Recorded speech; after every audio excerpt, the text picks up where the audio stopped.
नाज़रीन, राजौरी में water bodies पर 2 मंजिला तामीरात, इंतजामिया जागी तो कई सवाल भी जो है वो खड़े हो गए। आज हम आपको राजौरी शहर की एक ऐसी तस्वीर दिखा रहे हैं जिसे देखने के बाद शायद आप भी चौंक जाए।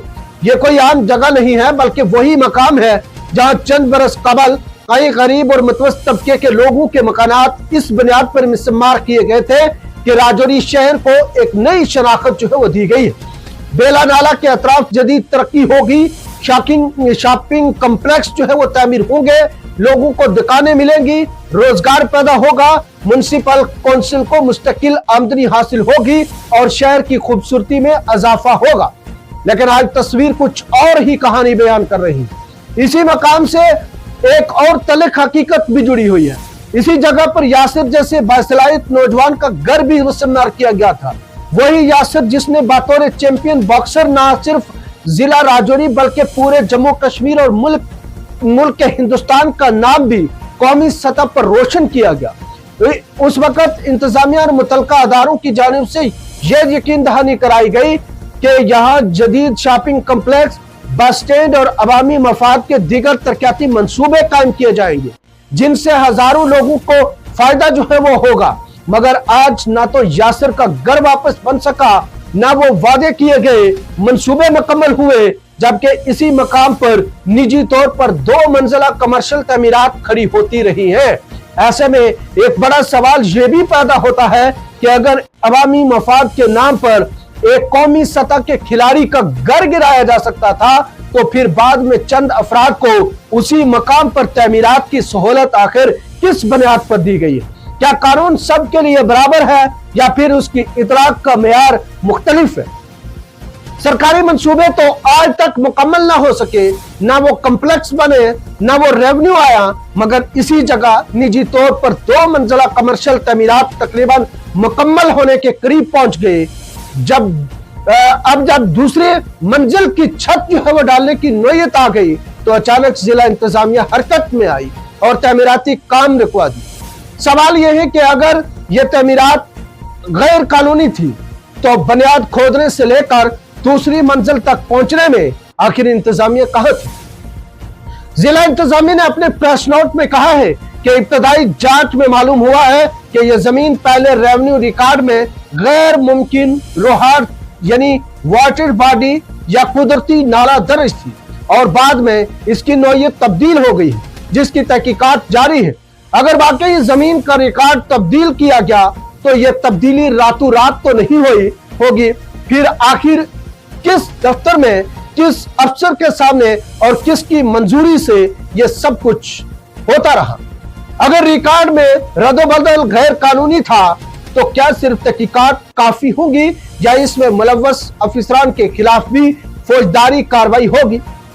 इंतजामिया का कहना है कि साल 2023 में 4 बिल्डिंग परमिशन जारी की गई थी, लेकिन तमीरात मंजूर शुदा नक्शों से ज्यादा और मुख्तलिफ पाई गई है। अगर नक्शे मंजूर हुए थे तो उन पर अमल दरामद की निगरानी किसकी जिम्मेदारी थी?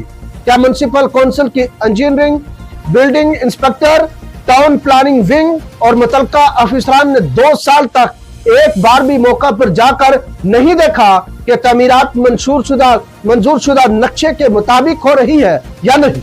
अगर नहीं देखा तो यह गफलत है, और अगर देखा था तो फिर कार्रवाई क्यों नहीं हुई? डिप्टी कमिश्नर राजौरी ने फौरी तौर पर तमीरात का जो काम है वो रोकने, म्युनिसिपल कौंसिल को स्टॉप वर्क नोटिस पर सख्ती से अमल कराने और जरूरत पड़ने पर यहाँ पर इमारत सील करने की हदायत भी जो है वो दी है। ये इकदाम यकीनन कानून के मुताबिक है, लेकिन अवाम ये भी जानना चाहती है कि जब सतून खड़े हो रहे थे, लेंटर डाले जा रहा था, सरिया और सीमेंट की गाड़ियां मुसलसल पहुंच रही थी, तब कानून कहाँ था? क्या कानून सिर्फ उस वक्त हरकत में आता है जब इमारत तकरीबन मुकम्मल होने के करीब पहुंच जाए? प्रेस नोट में कहा गया है कि एसएसपी राजौरी को पुलिस फोर्स फराहम करने की हदायत दी गई है ताकि तमीराती सामान रोका जा सके, मजदूरों को हटाया जा सके और कानून नाफिज किया जा सके। सवाल यह है कि क्या पुलिस को आज से पहले इस जगह होने वाली मुसलसल तमीरात नजर नहीं आ रही थी? क्या सैकड़ों ट्रॉली रेत, बजरी, सरिया, ईंटें और दीगर तमीराती सामान खामोशी से आते रहे? और किसी भी अदारे को इसकी खबर ना हुई। इंतजामिया ने तहसीलदार राजौरी को मौका पर जाकर जमीन की मौजूदगी हालत बरकरार रखने, जियो टैग तस्वीर लेने, वीडियोग्राफी करने और मुसलसल निगरानी करने की हदायत भी जो है वो दी गई। अगर आज मुसलसल निगरानी मुमकिन है तो गुज़श्ता कई महीनों या बरसों में यह निगरानी क्यों नहीं? क्या इस हसास मकाम पर किसी ने कभी बाकायदा मुआयना ही नहीं किया? डिप्टी कमिश्नर ने तमाम असल रेवेन्यू रिकॉर्ड महफूज रखने और किसी भी नई तब्दीली पर पाबंदी आयद भी जो है वो कर दी है। लेकिन असल सवाल यह है कि जब इंतजामिया को खुद शुबा है कि रेवेन्यू रिकॉर्ड में तब्दीली हुई है, तो क्या सिर्फ रिकॉर्ड महफूज कर देना काफी होगा? क्या आवाम को यह बताया जाएगा कि रिकॉर्ड कब बदला, किसके हुक्म पर बदला, किसने तस्दीक की और किस अफसर ने इस पर दस्तखत जो है वो किए? प्रेस नोट में यह भी कहा गया है कि जिला इंतजामिया वाटर बॉडीज पर कब्जे, रेवेन्यू रिकॉर्ड में रद्दोबदल और गैर कानूनी कमर्शियल तमीरात के खिलाफ जीरो टॉलरेंस पॉलिसी पर अमल कर रही। अगर वाकई ही जीरो टॉलरेंस पॉलिसी मौजूद है तो फिर यह 2 मंजिला ढांचा किस टॉलरेंस के तहत खड़ा हुआ? अगर इब्तदार में कार्रवाई होती तो शायद आज करोड़ों रुपए की तमीरात खड़ी ना होती, न सरमाया जाया होता और न ही अवाम के जहनों में यह सवाल जन्म लेते। डिप्टी कमिश्नर ने यह भी वाज़ा किया है कि जमीन की मलकियत होने का मतलब यह नहीं कि उसकी कानूनी हैसियत तब्दील कर दी जाए या कानून के खिलाफ तमीरात की जाए।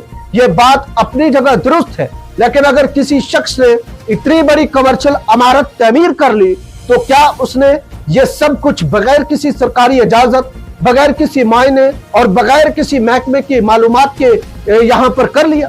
अगर ऐसा मुमकिन है तो फिर मुतल्लिका अदारों की निगरानी का निजाम कहाँ पे है? नाज़रीन, सबसे बड़ा सवाल यह है कि जिस मुकाम पर कभी अवाम के मकानात ये कह कर गिराए गए थे कि यहाँ जदीद शॉपिंग कॉम्प्लेक्स बनेंगे, शहर को खूबसूरत बनाया जाएगा, लोगों को रोजगार मिलेगा और म्युनिसिपल कौंसिल के मुस्तकिल आमदनी हासिल होगी, वहां आज निजी कमर्शियल तमीरात कैसे खड़ी हो गई है? अगर यह गैर कानूनी यहाँ पर थी तो बर वक्त कार्रवाई क्यों ना हुई? अगर कानूनी थी तो आज अचानक गैर कानूनी कैसे करार दे दी गई है? और अगर वाकई रेवेन्यू रिकॉर्ड में रद्दोबदल हुआ है तो क्या सिर्फ तमीरात रोक कर मामला खत्म हो जाएगा या उन तमाम अफसरान, एहलकारों और अफराद के खिलाफ भी कार्रवाई होगी जिनकी खामोशी या मुबीना गफलत की वजह से आज ये मामला इस मुकाम तक जो है वो पहुंचा है?